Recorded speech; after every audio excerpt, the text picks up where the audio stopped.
I am Ethan, 32 years old. Exactly 3 days after I almost died on an operating table, my own brother uninvited me from our family Christmas dinner because I did not fit his high society aesthetic. While I was lying on my living room sofa, pale, weak, and wrapped in heavy blankets trying to recover from an emergency appendectomy with severe complications, Julian called to tell me that my presence would completely ruin his high-end networking event disguised as a holiday family gathering. He actually said the words out loud to me. He said, "It is no place for losers, Ethan. You will just embarrass yourself." He let out a short, dismissive laugh right before he hung up the phone. But there is one massive, earth-shattering thing Julian and my entire family chose to ignore in their pursuit of social climbing. They did not know the quiet, unassuming guy they treated like a peasant was the very foundation holding up their entire luxury lifestyle. They did not know I was a highly paid ghostwriter for Silicon Valley tech CEOs, pulling in 7 figures a year. And more importantly, they completely forgot that the money paying for his kid's elite private school and his wife's brand new Porsche was coming directly from my personal bank account. And right now, as they scramble and beg, watching their perfect world burn to the ground, they are finally learning the true cost of their arrogance. Before I tell you exactly what happened and how I watched his house of cards collapse into absolute ruin, please hit that like button if you believe in justice and karma. And do not forget to let me know where you are watching from in the comments below. Your support means everything to me. Now, let us go back to the exact moment the illusion shattered. The notification sound on my phone felt like a physical blow to the head. My skull was pounding with the relentless rhythm of a jackhammer.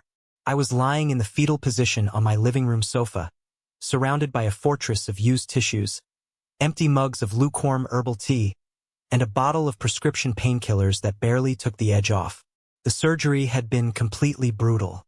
There was a minor infection, a delayed healing process, and the recovery time felt like dragging myself across miles of broken glass. I felt incredibly weak. I felt small. I reached for the phone on the coffee table, my hand trembling slightly from the sheer physical exhaustion of moving a single muscle. The screen lit up brightly with the name Julian. A small, pathetic wave of relief actually washed over my chest. Finally, my older brother was checking on me. I had texted him and his wife, Victoria, right before the anesthesia pulled me under, and again when I finally got back to my house.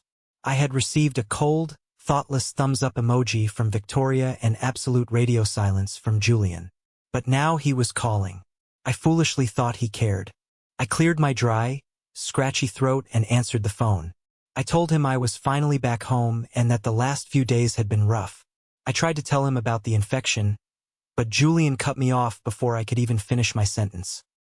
His voice was crisp, highly energetic, and completely devoid of any human concern. He sounded like he was walking briskly through a busy office or a shopping mall.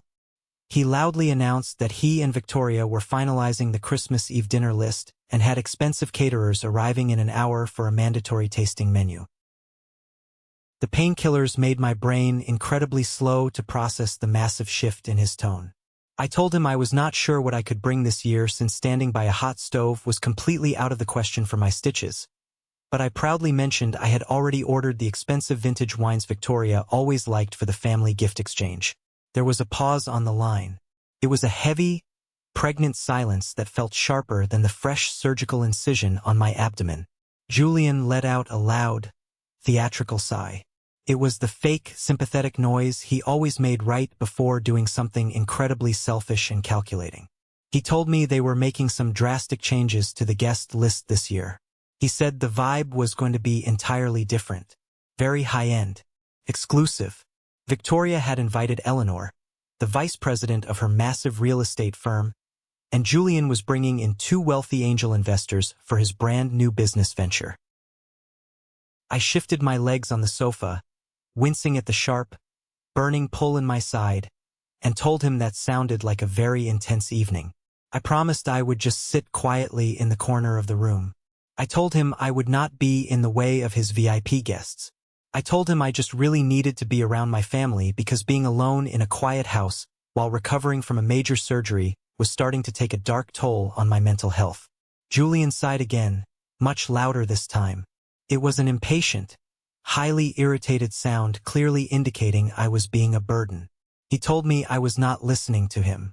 He said this was absolutely not a family potluck. This was a critical networking event disguised as a Christmas party, and appearance was everything in the business world. And frankly, he said, looking at how I had been looking lately, I just did not fit the exclusive aesthetic they were building. My breath hitched in my throat. The pain in my stomach vanished, replaced by a cold shock. I asked him exactly what he meant by that. He took on that lecturing, condescending tone I had absolutely hated since we were children. He pointed out that I work from home.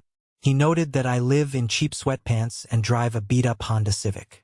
He said I was comfortable in my mediocrity, but the people coming to his house were absolute sharks. They were winners. He said Victoria was deeply stressed about making a perfect impression, and having her brother-in-law sitting in the corner looking like a sick ghost who had not brushed his hair in a week was absolutely not the image they were projecting to the world. Then came the final, brutal blow. He called me a stagnant loser. He told me to stay home, pop my pills, and said they might send over some cold leftovers if there were any remaining. The line went dead. He hung up on me. I stared at the black screen of my phone. The reflection showed a pale, tired man with dark, heavy circles under his eyes. I dropped the phone onto the carpet and closed my eyes tightly. Hot tears leaked out despite my best efforts to stop them. It was not just the cold rejection from my own brother. It was the absolute audacity, the blinding ignorance, the sheer cruelty of kicking a man while he was bleeding on his couch. But to understand why his cruel words cut so deeply into my soul, and why that luxury Porsche was about to be hooked up to a tow truck in front of his wealthy friends, we have to go back to the beginning. We have to look at the massive mountain of debt I had been silently carrying for him.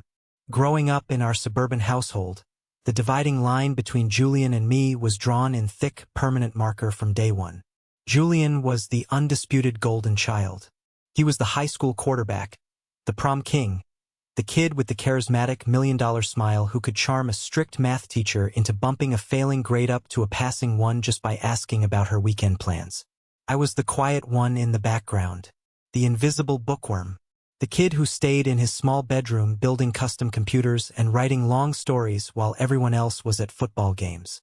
Our parents, Arthur and Beatrice, absolutely adored Julian. They looked at him and saw a future Fortune 500 CEO, a man destined for incredible greatness and massive wealth. They looked at me and saw a pleasant afterthought, a backup plan they never intended to use. When it came time for college, the blatant favoritism hit a terrifying peak. My parents quietly liquidated a massive chunk of their retirement accounts and took out a dangerous second mortgage on our childhood home to send Julian to an incredibly expensive, out-of-state private university. They justified it by saying Julian needed access to the right network of elite people. When my turn came to apply for schools, my father handed me a cheap, glossy brochure for the local community college and told me that hard work and student loans build strong character. I did not throw a tantrum. I worked exhausting night shifts at a greasy diner to pay for my tuition in cash. I did not complain to anyone. I just put my head down, studied late into the night, and worked. Over the next decade, Julian systematically burned through every single advantage handed to him on a silver platter. He started a luxury watch brand that went violently bankrupt in less than 14 months. He tried to launch a massive tech startup incubator without knowing a single line of computer code. My parents bailed him out every single time the walls closed in. They even sold a beautiful piece of lakefront land my grandfather had specifically left for both of us, entirely to fund Julian's empty business visions. Meanwhile, I quietly built my own highly lucrative career from my living room. I became a highly sought-after ghostwriter. I took the raw, chaotic, disorganized thoughts of brilliant but terribly inarticulate tech founders and turned them into massive best-selling books and polished Forbes articles. My hourly rates became absolutely astronomical, but my personal lifestyle remained completely invisible. I bought a modest, heavily insulated, paid-off house in a quiet neighborhood. I aggressively maxed out my 401k and my investment portfolios. I drove a highly reliable 10-year-old car. I did not need a shiny Rolex on my wrist to know exactly what time it was.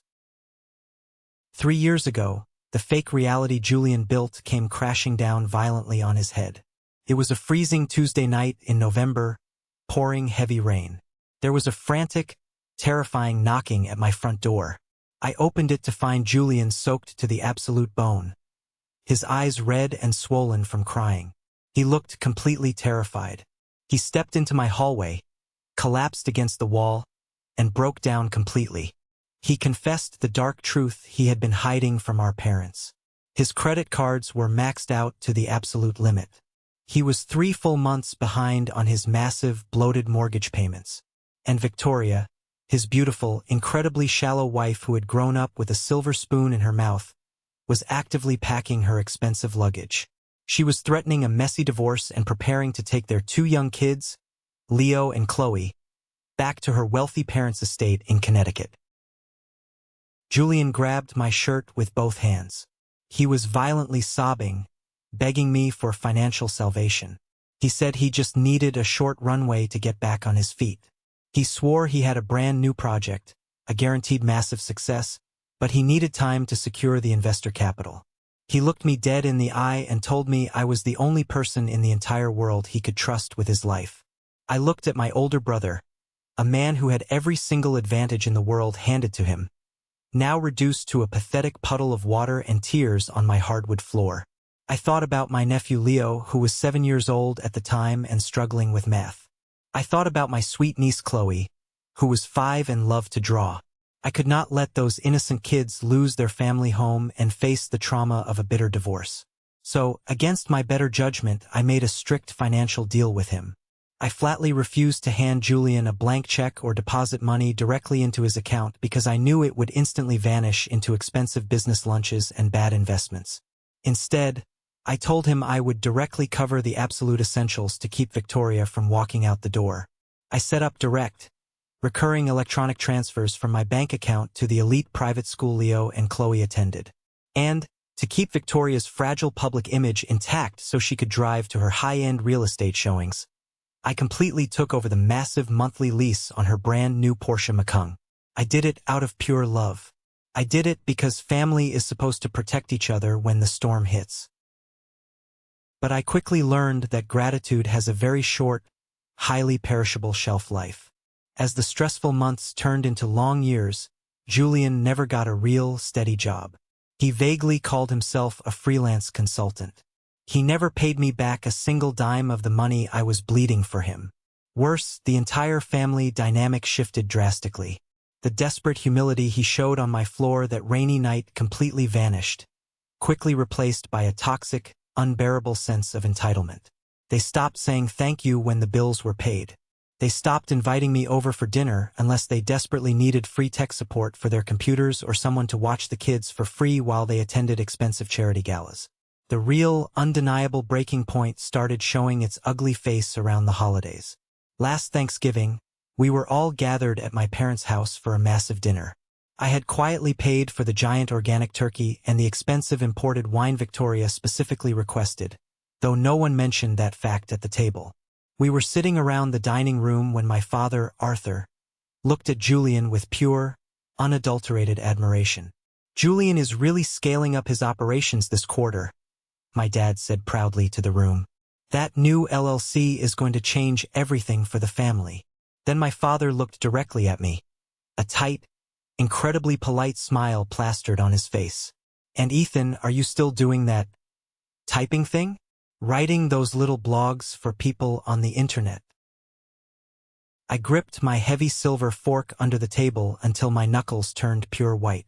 I took a deep breath, nodded calmly, and said yes, I was still writing to pay the bills. Victoria let out a small, highly condescending tinkling laugh from across the table. "It is honestly cute that you have a little hobby to keep you busy, Ethan, but you really should let Julian give you some real business advice soon. You simply cannot drive that terrible old Honda forever. It literally brings down the property value of the entire neighborhood when you park it in our driveway during visits." My parents actually chuckled at her insult. Julian smirked arrogantly and took a long sip of the expensive wine I bought with my hard-earned money. I sat there in total silence. I violently bit my tongue because I loved the kids too much to start a screaming match. I spent 2 nights a week tutoring Leo in algebra over Zoom. I bought Chloe her expensive professional art supplies every single month. I constantly told myself I was protecting them from poverty. I did not realize I was actively funding a massive delusion. I was paying top dollar for the very bullets they were confidently shooting into my back. And now, lying on my couch, recovering from major abdominal surgery, Julian had just pulled the trigger and banished me from the family. The physical, burning pain in my surgical wounds was completely eclipsed by a cold, deeply hollow ache spreading rapidly through my chest. I sat up on the sofa, aggressively wincing as the fresh stitches pulled tight against my skin. A low, incredibly dangerous simmering heat started to build deep inside my core. It had absolutely nothing to do with a post-op fever. It was pure rage. It was crystallized, absolute, uncompromising rage. He knew I was completely alone in this house. He knew I was hurting physically and mentally. And he tossed me away like expired garbage simply because my comfortable clothes did not fit his fake millionaire aesthetic. I picked my phone back up from the carpet and opened the Instagram application. Right at the very top of my timeline feed was a brand new story posted by Victoria just 20 minutes ago. I tapped the glowing circle. It was a slow panning video of their massive, heavily decorated living room. The exact room I had kept the bank from foreclosing on. It was completely decked out in custom gold and white decorations that probably cost thousands. A towering, professionally decorated Christmas tree reached the high vaulted ceiling. Soft, expensive classical music played warmly in the background. Across the bottom of the screen, Victoria had proudly typed a glowing caption. Prepping for the biggest night of the entire year. Exclusive VIP guest list only. High life success. No negativity allowed. I watched the short video loop 3 times in total silence. No negativity allowed. I knew exactly what that meant. That was their new code word for me. I zoomed in on the video with 2 fingers. I saw the highly expensive Italian leather sofa I had helped them pick out and indirectly paid for. I saw little Leo running happily past the camera lens wearing his expensive, custom-tailored St. Jude's Preparatory Academy winter uniform. My thumb hovered dangerously over the glowing screen. Julian called me a loser on the phone. He called me totally stagnant. He confidently said I did not fit in with the winners of the world. I closed the Instagram app and immediately opened my highly secure banking portal. I bypassed my standard checking account. I scrolled quickly past my massive, diversified investment portfolios and my high-yield savings accounts. Numbers so large Julian could not even fathom them in his wildest, most desperate dreams. I firmly clicked on the Settings tab labeled Scheduled Recurring Transfers. There they were, the 3 glowing life support machines keeping his fake, plastic world breathing. Recurring monthly automated transfer, $3,200. Reference note, Leo and Chloe private tuition. Recurring monthly automated transfer, $1,150. Reference note, Victoria Lease Portia McCung. Recurring monthly automated transfer, $500. Reference note, Emergency Family Support Groceries. For 3 long, agonizing years, I had been the silent, invisible engine powering their arrogant success. I whispered his cruel words to the empty living room. Stagnant. Loser. A cold, hard, deeply unsettling smile touched my lips. It was absolutely not a happy smile. It was the precise smile of a master demolition expert looking at a condemned building right before pushing the detonator. Julian desperately wanted an exclusive Christmas for winners. He wanted a flawless aesthetic. Fine. I would give him exactly what he asked for. But he completely forgot the cardinal rule of high society. True winners pay their own massive bills. My thumb hovered heavily over the red cancel button for the St. Jude's private school tuition. A strange, incredibly powerful wave of calm washed over my entire body, completely displacing the hurt, the betrayal, and the deep humiliation. I tapped the glass screen. The banking app prompted me with a strict warning. Are you absolutely sure you want to permanently cancel this recurring transfer? This critical action cannot be undone. I tapped yes. Transfer successfully canceled. $3,200 a month, permanently gone. The next massive payment was due to the school in exactly 3 days. I moved swiftly down the digital list. The luxury Porsche lease, $1,150 a month, due on the 15th of the month. Cancel. The grocery support fund they used for expensive sushi dinners. Cancel. I sat back heavily against the couch cushions. I had just effortlessly wiped nearly $5,000 of monthly tax-free income from my brother's life with 3 simple taps of my thumb. But I knew deep down that if I just stopped paying the bills, they would eventually notice when the school administration called or the burly repo man showed up in the driveway. I wanted them to know exactly why the financial well had suddenly run bone dry. I did not have to wait very long. Exactly 2 days later, my phone lit up brightly at 10 a.m. on the dot. It was Julian calling. I let the phone ring out and go straight to voicemail. It rang again instantly. Then came a frantic, fully capitalized text message. "Call me now, Ethan. Emergency." I waited 10 full minutes. I slowly walked to the kitchen, poured myself a tall glass of ice water, took a deep, centering breath, and finally called him back. "What did you do?" Julian screamed the absolute second the phone line connected. He did not say hello. He did not ask how my stomach was healing. He was in full, unfiltered panic mode, his voice cracking violently with pure hysteria. "The school administration just called me. Mr. Harrison said the massive payment bounced hard. He said you completely removed your credit card from the parent portal." "Good morning to you too, Julian," I said, keeping my vocal tone entirely flat, calm, and completely devoid of any human emotion. "How is the exclusive Christmas prep going?" "Do not play your sick games with me, Ethan," he yelled loudly. "I am in the middle of a critical meeting. Harrison said if the tuition balance is not paid in full by 5 p.m. today, both kids are permanently unenrolled for the upcoming spring semester. What the hell is going on? Did your stupid bank screw up the transfer?" "No," I said calmly, taking a slow sip of water. "I canceled it." The heavy silence on the other end of the line was absolute and deafening. For 5 long, glorious seconds, I only heard his ragged, panicked breathing echoing in the receiver. "You, what? Why? Why in God's name would you do that to us?" "Because," I said, channeling every single ounce of freezing ice in my veins, "I am a loser. Remember? You proudly told me 2 days ago on the phone. This family is no place for losers. And losers do not pay for elite private schools, Julian. Real winners do. And since you are such a massive, successful winner now, with your high-end corporate friends and your exclusive aesthetic party, I figured you did not need my stagnant loser money anymore." "You petty, vindictive piece of trash," he sputtered violently, desperately grasping for words.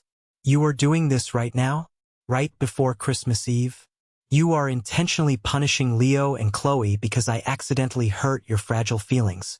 "I am absolutely not punishing anyone," I corrected him sharply, cutting through his manipulation. "I am simply stepping back. You clearly stated I bring the energy down. You said I embarrass you and Victoria. Well, neither does my money. You absolutely cannot have it both ways, Julian. You cannot treat me like garbage in private and use me as a free ATM in public."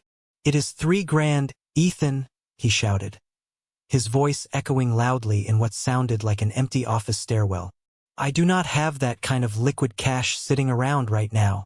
I am heavily tying up capital for the new business launch." "Then maybe you should not be hosting a heavily catered party with expensive wine," I said coldly. "Or better yet, ask your 2 new angel investors. I am sure they would love backing a winner like you who cannot afford his kids' education." "You are completely ruining our lives," he shrieked, totally losing his composure. "Victoria is going to have a massive nervous breakdown. Do you have any idea how much pressure she is under to make this VIP party perfect?" "Actually, I do," I replied, twisting the knife just a fraction more. "Which is exactly why I also permanently canceled the lease payment on her Porsche Macan. It is due on the 15th. You might want to give her a heads up so she does not drive it to the country club and get stranded." He screamed a long, visceral string of terrible curses at me. He told me I legally could not do that the expensive car was registered in her name. I firmly reminded him that the money was coming straight from my account, and the Bank of Ethan was permanently and forever closed for business.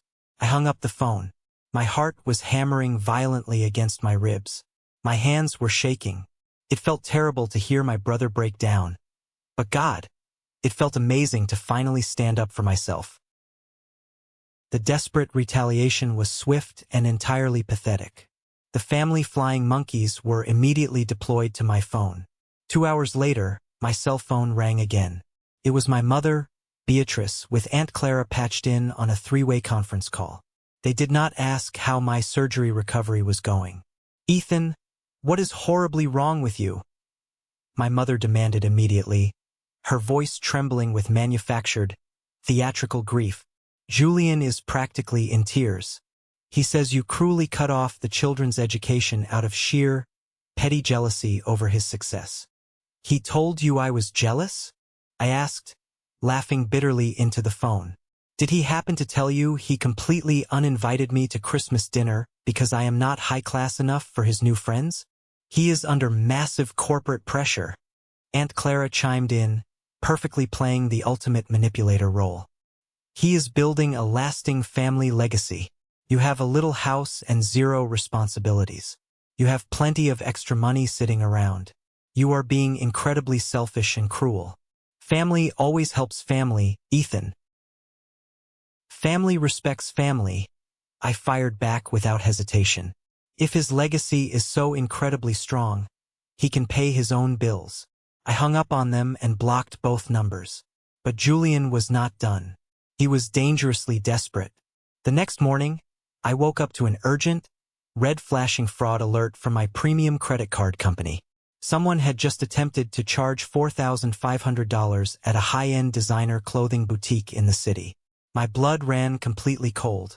It was an emergency backup card I had given Julian 2 full years ago when his old car broke down in the middle of nowhere. I had explicitly told him to destroy the plastic card immediately afterward. I called the bank's fraud department immediately. The security agent confirmed the physical card was not present. Someone had manually entered the numbers online. Julian was actively trying to steal from me to buy luxury gifts to save face for his party. I told the bank it was massive fraud. I canceled the card permanently and filed a report. That was the exact moment any lingering trace of guilt I had evaporated into thin air. This was absolutely not just a sibling rivalry anymore. This was calculated financial abuse. This was felony theft. And I was going to burn his entire fake facade to the ground. The burning anger inside me rapidly crystallized into pure, cold, strategic focus. If Julian wanted to aggressively play the role of a high-society tycoon who answered to no one, I was going to treat him exactly like a defaulting corporate business partner. I picked up my phone and immediately called my closest friend from college, Marcus.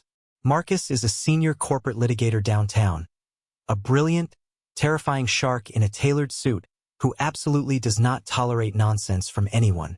I carefully explained the entire messy situation to him over the phone. I told him every detail about the canceled school tuition, the Porsche lease, the ridiculous Christmas party, and the shocking attempted credit card fraud from that morning. Marcus listened in total, unbroken silence until I finished my entire story. "You have been blindly giving him how much money?" Marcus asked, his deep voice completely deadpan and serious. "I have a highly detailed spreadsheet," I said confidently. I opened my laptop computer and pulled up the meticulous financial records I had kept strictly for tax purposes. Every single tuition payment, every luxury car lease payment, the emergency cash loans he solemnly swore he would pay back, even the expensive vet bills for Victoria's purebred dog. It totals out to roughly $150,000 over the last 3 years. Marcus let out a low, impressed whistle through the phone. "Did he ever put in writing that these transfers were loans and not gifts?" "Yes, absolutely," I replied, quickly pulling up my archived text messages on the cloud. 3 years ago, quote, "I will pay you back every single cent, Ethan. I just need time to scale." and I have dozens of other messages over the years explicitly acknowledging the mounting debt. Perfect, Marcus said, and I could practically hear the dangerous, predatory smile forming in his voice. We are drafting a formal legal demand for complete repayment. I want all $150,000 fully accounted for in the document. It obviously won't force him to write a massive check today, but it legally freezes him in place. If he tries to quietly sell the house or take out another line of credit to survive, this demand letter will act as a massive, immovable roadblock. When exactly do you want it delivered to his house? Christmas Eve, I said instantly, without a second of hesitation. He specifically wants an exclusive, high-end Christmas party for his VIP guests. Absolutely nothing says high society quite like a uniformed legal courier showing up at your front door during appetizers. While Marcus went straight to work drafting the devastating legal strike, I started closely monitoring the massive cracks rapidly forming in Julian's perfect, plastic world.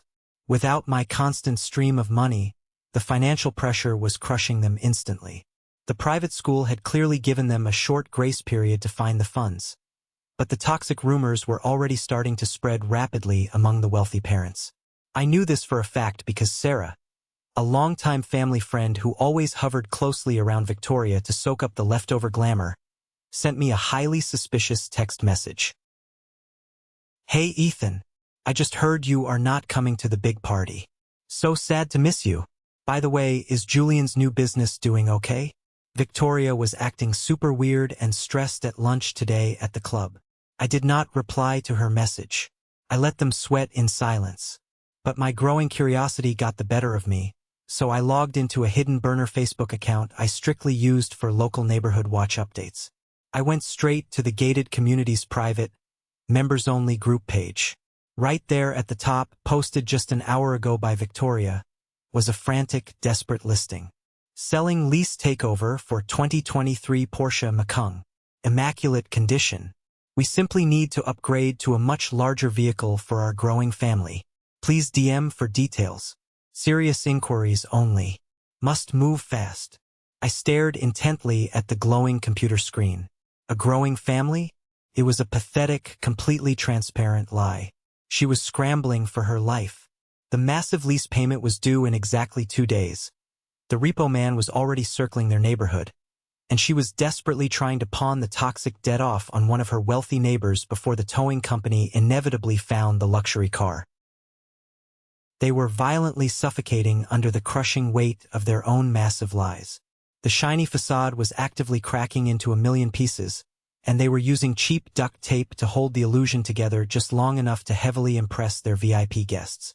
I learned from another mutual business connection exactly who those VIP guests actually were.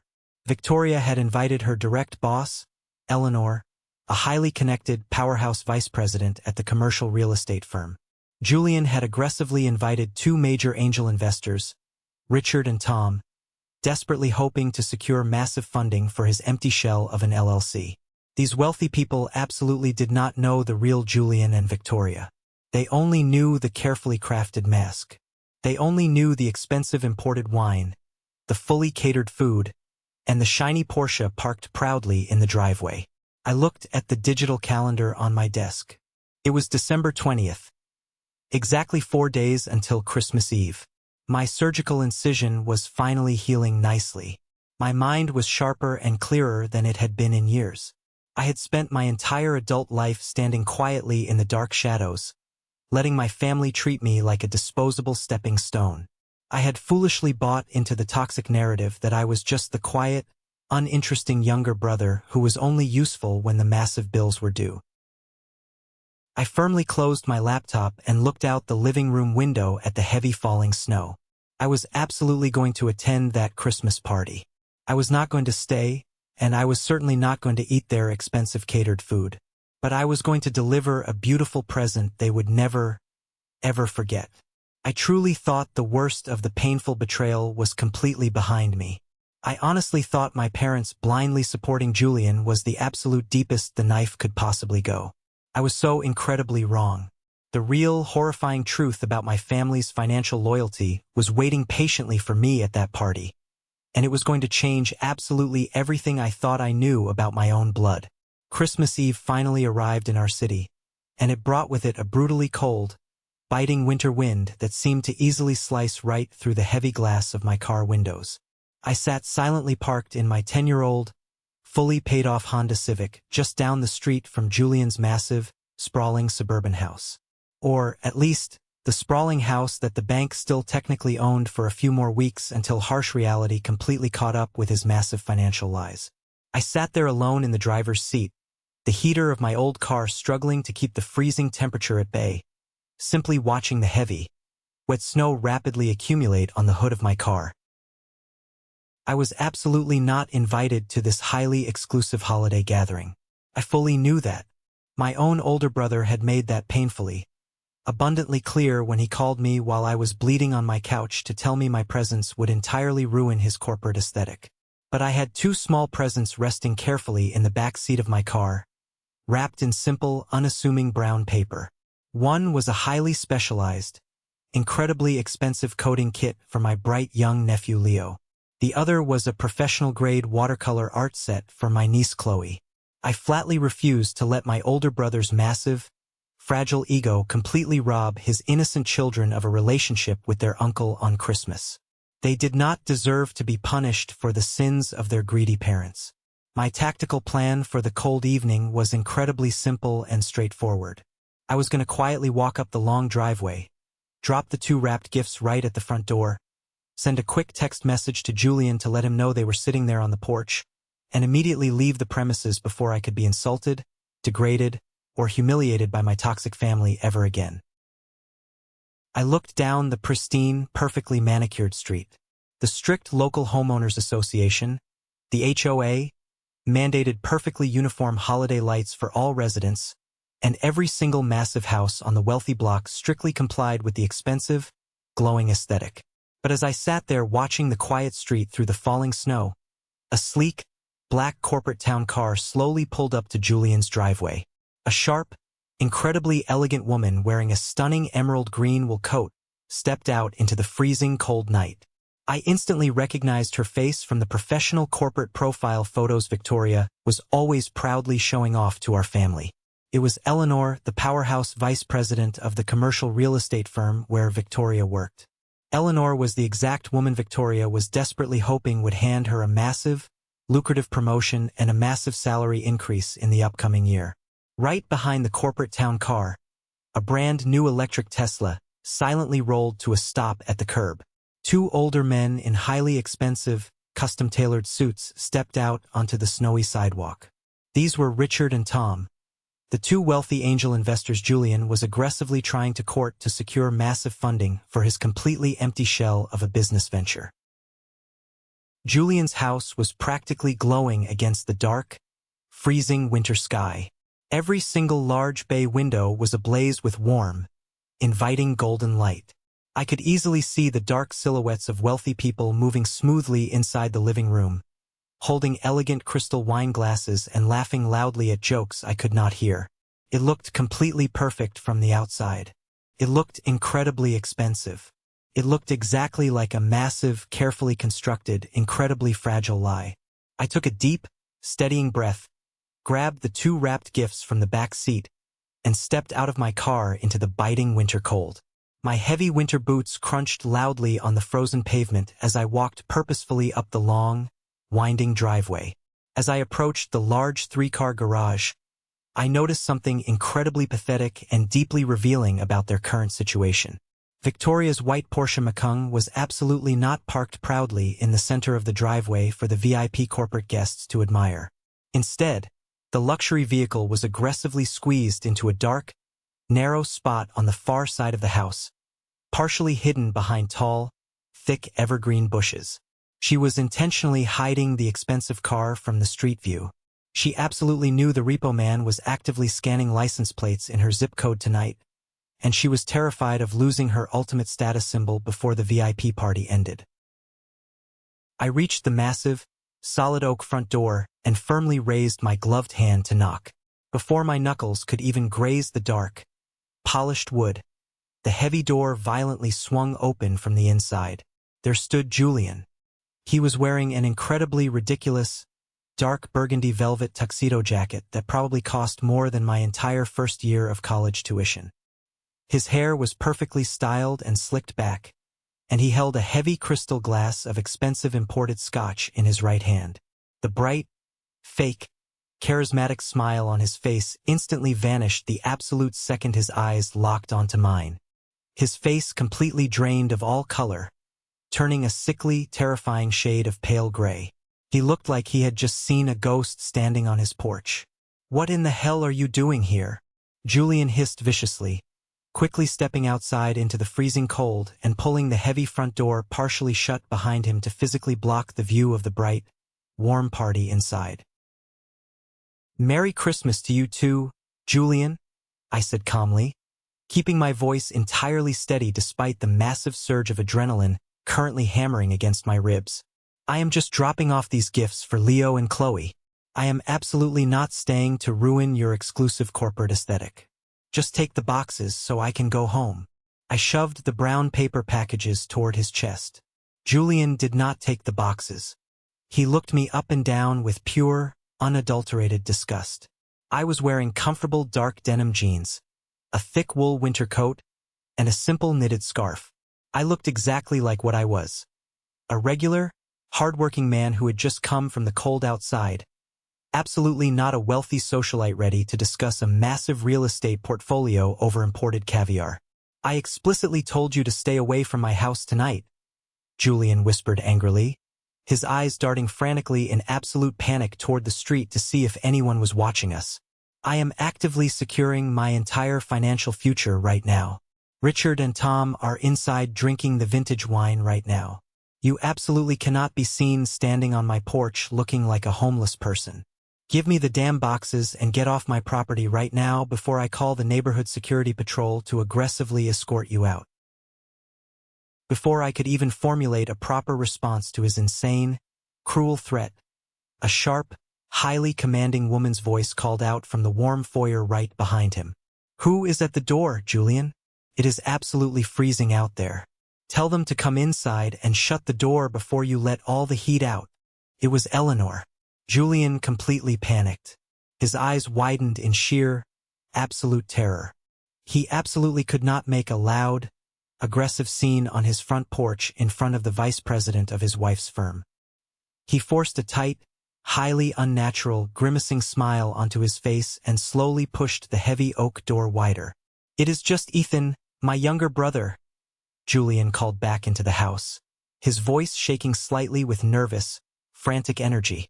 He reached out, grabbed my arm with a painful, vice-like grip, and violently yanked me over the threshold into the bright foyer.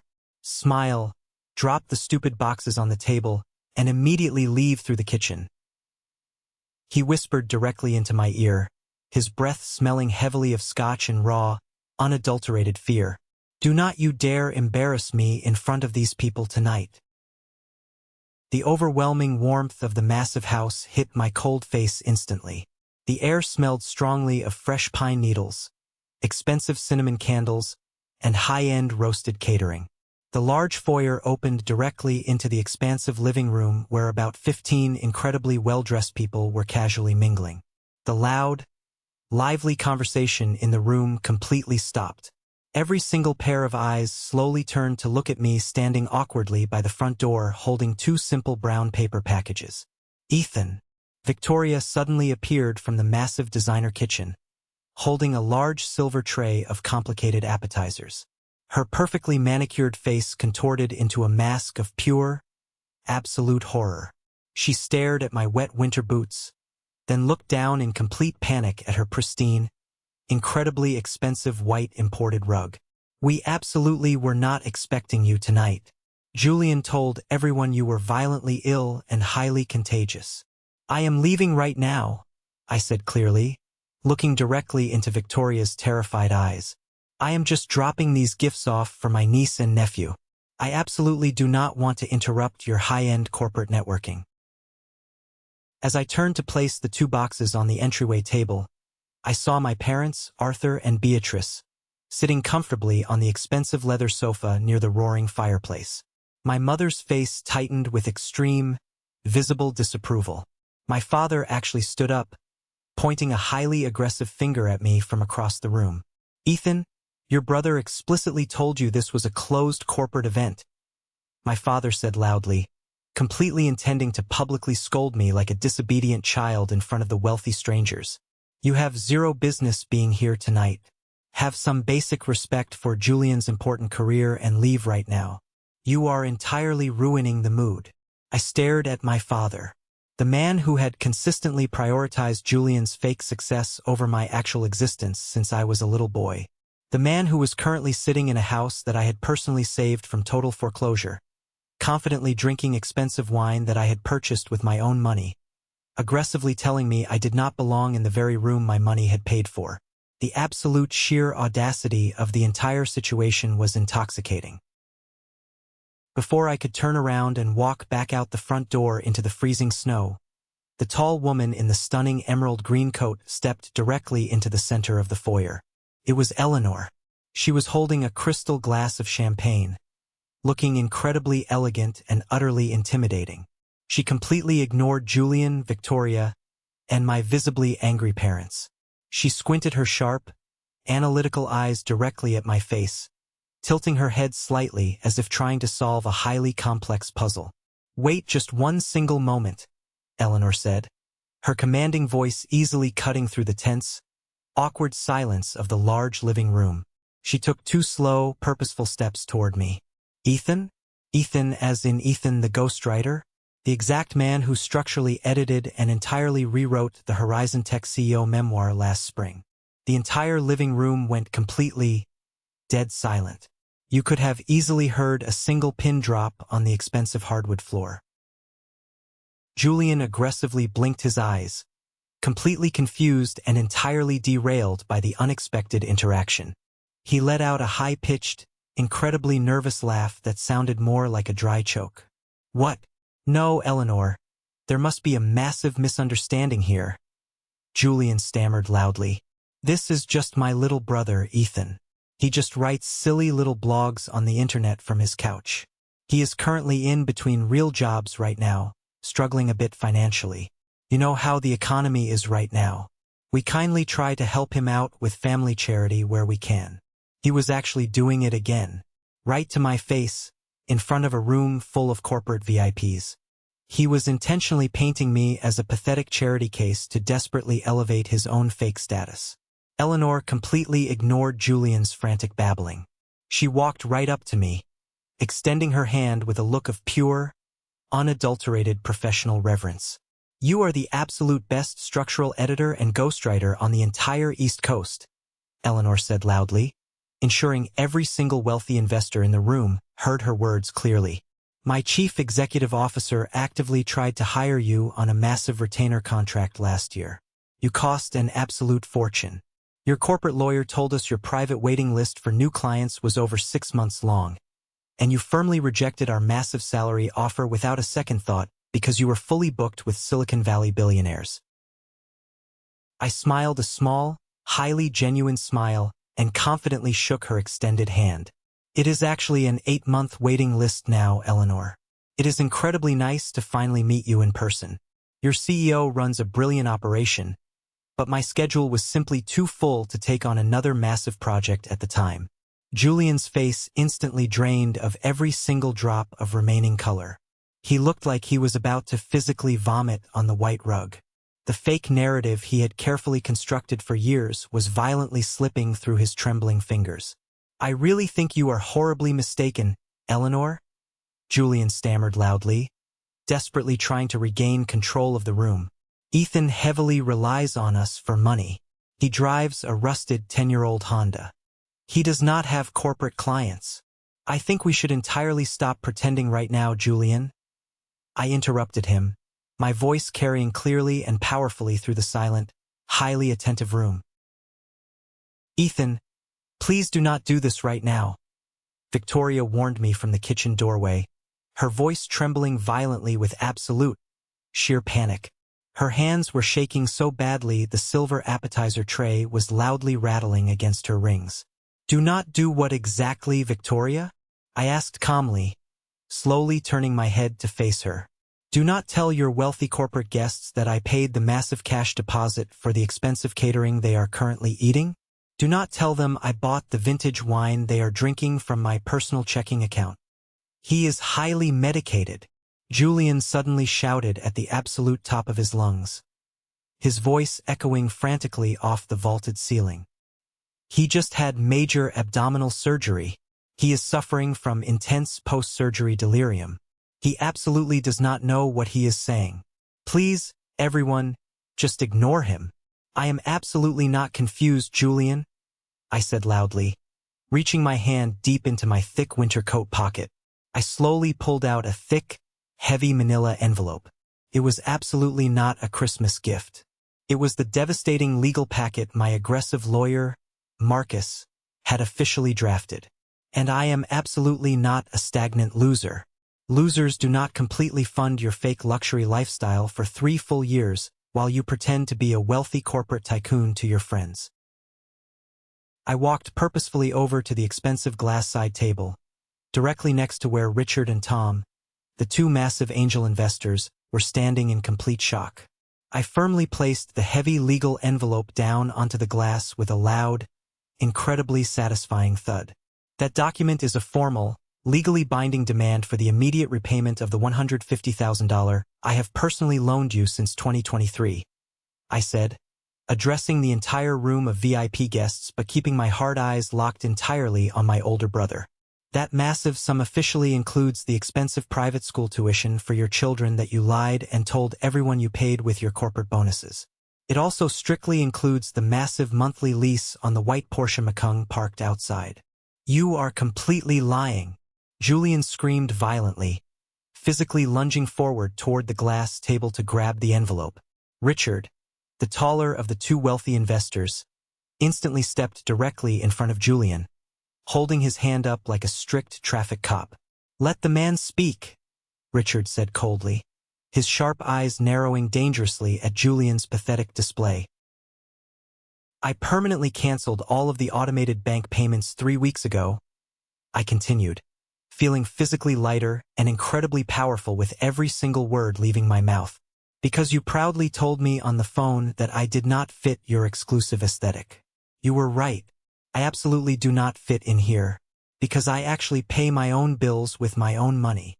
Ethan, you are completely ruining this family. My father, Arthur, suddenly yelled from the sofa, his face turning a dark, dangerous shade of purple. How dare you embarrass your brother like this? We gave Julian our entire retirement savings. We completely drained your future college fund and your grandfather's inheritance to build his business. If you destroy his reputation tonight, you destroy us all. We have absolutely nothing left. The secondary twist hit the room like a massive, devastating earthquake. My own parents had secretly bankrolled his early failures using money that rightfully belonged to both of us, completely pushing themselves to the absolute brink of poverty just to maintain Julian's golden child status. They had literally bet their entire lives on a losing horse, draining their 401k accounts, and now they were aggressively demanding I pay the terrible gambling debts to save their fragile egos. Suddenly, the dark living room was violently bathed in pulsing, aggressive orange and yellow light. The bright flashing colors were coming directly from the massive bay window facing the street. Everyone in the room simultaneously turned their heads toward the glass. Outside in the freezing snow, a massive, heavy-duty tow truck had aggressively backed directly into the driveway, completely blocking the elegant corporate town car and the electric Tesla. The bright flashing lights reflected sharply off the falling snow, casting a chaotic, nightclub-style strobe glow over the perfectly decorated Christmas tree inside. A large, burly man wearing a thick high-visibility jacket aggressively hopped out of the truck cab holding a metal clipboard. He confidently walked right up to the heavy oak front door, which Julian had left partially open, and knocked loudly on the glass panel. "I am looking for a Victoria," the repo man shouted loudly, his rough voice slightly muffled but incredibly audible through the cold glass. "I have a highly expedited legal order for the immediate repossession of a 2023 white Porsche Macan. I see it hiding on the side of the house. You can hand me the electronic key right now, lady, or I can forcefully use the steel hook to drag it out of the bushes. Your absolute choice. The crushing silence inside the massive living room was absolute, total, and completely suffocating. Victoria's hands finally gave out. She violently dropped the heavy silver tray of expensive appetizers directly onto the hardwood floor. The loud, sharp crash of breaking ceramic plates and the messy splatter of shrimp cocktail flying across the pristine white rug was the absolute only sound echoing in the massive house. Eleanor, the vice president, slowly looked out the bay window at the flashing yellow lights of the tow truck, then looked directly down at the thick legal demand letter resting ominously on the glass table, and finally locked her highly disappointed eyes on Julian. Her facial expression was absolutely not angry. It was deeply, profoundly pitying, which was infinitely worse in the ruthless corporate world. I think we should all leave immediately, Eleanor said very quietly to the two angel investors, firmly setting her crystal champagne glass down on the nearest table. No, wait, please. Julian scrambled desperately toward them, practically crawling over the ruined shrimp cocktail, aggressively grabbing the sleeve of Richard's highly expensive suit jacket. Richard, Tom, Eleanor, please. It is a massive banking error, a complete misunderstanding. My brother is mentally unstable and trying to actively sabotage the massive deal. We can fix this right now. Richard violently shook Julian's desperate hand off his expensive suit jacket as if the fabric were suddenly covered in toxic, radioactive slime. The absolute only massive error here tonight, Julian, the investor said with freezing, calculated coldness, was you arrogantly assuming we would not run our deep corporate due diligence. We fully knew about your LLC filing status being entirely delinquent. We just attended tonight to see if you would be honest and transparent about your cash flow. Clearly, honesty is absolutely not your strong suit. Do not ever contact my corporate office again. The investors turned around and confidently walked out. They aggressively stepped right over the massive mess on the expensive rug. They walked briskly past a completely stunned, hyperventilating Julian. They walked straight out the heavy front door, completely ignoring the burly repo man who was currently operating loud hydraulic machinery to firmly hook up Victoria's beloved white Porsche, and disappeared into the freezing winter night. I stood completely alone in the absolute center of the ruined living room. The rest of the high society crowd, the wealthy neighbors and distant corporate acquaintances, were frantically rushing to the coat closet, incredibly eager to escape the massive, radioactive awkwardness of the situation. I want a complete divorce, Victoria suddenly screamed at the absolute top of her lungs, her perfectly styled hair falling wildly in front of her face. She aggressively pointed a shaking finger at Julian. I am absolutely done with this fake life. I am filing for full custody of Leo and Chloe, and I am moving back to my parents' estate tomorrow morning. You completely ruined my professional career in front of my boss. Julian slowly turned his head to look at me. He looked incredibly small. He looked rapidly aged. The ridiculous burgundy velvet jacket suddenly looked like a cheap, poorly fitted costume from a terrible high school play. You completely ruined my life, he whispered brokenly, hot tears streaming rapidly down his pale face. You destroyed absolutely everything I built. No, Julian, I said calmly, slowly buttoning up my thick winter coat to prepare for the freezing weather outside. I absolutely did not destroy anything. I just finally turned the bright lights on so everyone could see the rot. The immediate aftermath was absolutely not an explosive, violent physical fight. It was a slow, pathetic, agonizing deflation of massive egos. I did not stay in the cold driveway to watch the beautiful luxury car get violently towed away into the night. I did not stay to listen to Victoria violently screaming about hiring a vicious divorce lawyer to claim full custody of the children and every last penny in their empty accounts. I did not stay to hear my parents aggressively crying about their completely lost retirement funds and their ruined social standing. I simply walked out the front door, confidently got into my highly reliable, fully paid-off Honda, sat quietly in the driver's seat, and just breathed. For the absolute first time in many long years, the crushing, suffocating weight on my chest, the exhausting secret-keeping, the massive financial stress, and the constant, draining need to blindly protect my terrible family from harsh reality was completely gone. The dramatic death of that toxic family dynamic felt exactly like a long overdue funeral, but instead of immense grief, I only felt incredible, overwhelming peace. I drove home, made myself a massive cup of hot chocolate, and watched a comedy movie. I spent Christmas Day entirely alone in my quiet house, and it was easily the most peaceful, wonderful holiday I had ever experienced in my entire life. In the stressful months that closely followed the disastrous party, the fake house of cards collapsed completely into absolute dust. Without my massive monthly funding, and with zero wealthy investors willing to back him, Julian absolutely could not sustain the bloated mortgage. The bank aggressively pushed the house into foreclosure. They were forced to put the massive property on the real estate market in late January. It sold relatively quickly, but after aggressively paying off the massive bank debt and the numerous legal liens, strictly including the $150,000 lawsuit demand which my lawyer Marcus had filed with ruthless efficiency, they walked away with absolutely nothing but the clothes on their backs. The fake corporate dream officially died a quiet, pathetic death.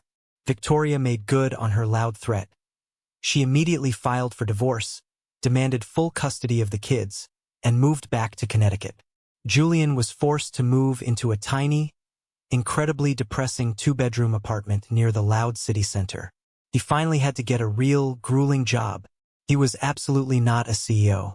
He became a mid-level, highly stressed account manager aggressively selling commercial HVAC systems over the phone. My parents were forced to quietly apply for part-time retail jobs at a local hardware store in their late 60s because they had foolishly handed Julian their entire life savings. I absolutely did not speak to a single member of my family for 6 full months. I deeply needed the physical and emotional distance. I needed the quiet time to properly heal from the devastating realization that my parents and my older brother had solely viewed me as a disposable financial resource rather than a human being. But in late April, my phone buzzed with a text message. It was absolutely not from Julian. It was from my nephew, Leo. "Can you please come to my soccer game today, Uncle Ethan? Dad says he has to work and cannot make it." I went. I sat quietly on the cold aluminum bleachers, wearing my comfortable sweatpants and a simple hoodie, proudly watching my young nephew run around on a slightly muddy, highly uneven public school sports field. He was absolutely not wearing the expensive, custom-tailored St. Jude's uniform anymore. He looked a little scruffier, a little more tired, but he also looked genuinely happier and significantly lighter. When the whistle blew and the game officially ended, he ran excitedly across the field toward me. My niece Chloe was there too, sitting quietly in the green grass, happily drawing in the exact professional sketchbook I had sent her for Christmas. "Uncle Ethan," Leo shouted, throwing his arms around me and getting wet mud all over my clean jacket. I absolutely did not care. "Hey there, buddy," I said warmly, squeezing him back tightly. "Dad told us you are secretly super rich," Leo said innocently, pulling back and looking directly up at me with massive, curious eyes. "Is that actually true?" I laughed loudly, a genuine, booming sound that felt incredibly good in my chest. "I am very comfortable, Leo. I am comfortable because I work incredibly hard every single day, and I do not buy expensive things. I absolutely do not need to impress people who do not care about me. Dad says he is really sorry."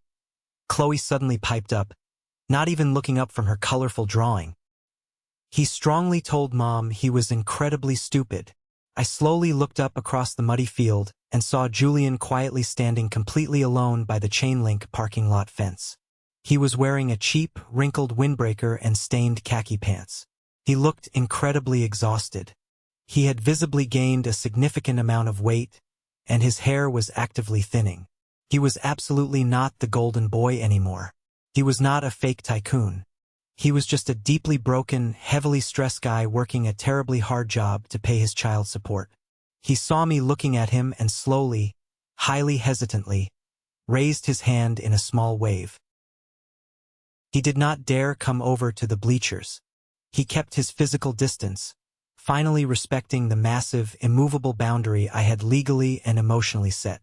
I absolutely did not wave back at him, but I offered a single, firm nod of my head. It was absolutely not instant forgiveness. It will take years of consistent therapy for me to even consider forgiving that level of betrayal. But it was a solid acknowledgement that he was finally living in the real world with the rest of us. As we walked slowly toward my highly reliable, fully paid-off car, I realized something incredibly profound and important. Julian had actually been completely right about one specific thing when he called me that terrible day. That highly exclusive Christmas party was absolutely no place for losers. But standing there holding my sweet niece's small hand, knowing my mortgage was fully paid, my massive investment accounts were secure, and my conscience was entirely clear, I knew exactly who the real winner was. I was absolutely not the incredibly insecure man who desperately needed a wealthy audience to feel valuable. I was absolutely not the pathetic man who heavily relied on a rented velvet jacket and a leased luxury car to feel important in a room full of strangers. I was Ethan. I was the silent foundation. I was the ghostwriter. And for the absolute first time in my entire life, I had successfully rewritten my own story and fixed my own life first. And let me tell you, that incredible peace of mind is the absolute best aesthetic a person could ever possibly wear. Let's pause for a moment. Thank you for staying with me this far, you're truly amazing. Please help me by liking the video and commenting the number 1 below so I know you've been here with me until this point. This not only helps more people discover this story, but also lets me know that my experiences mean something to someone. Your support is the greatest motivation for me to keep sharing the rest of this journey. Have you ever faced something similar with your own family? Share your story in the comments below, and don't forget to like and subscribe so you don't miss the next journey.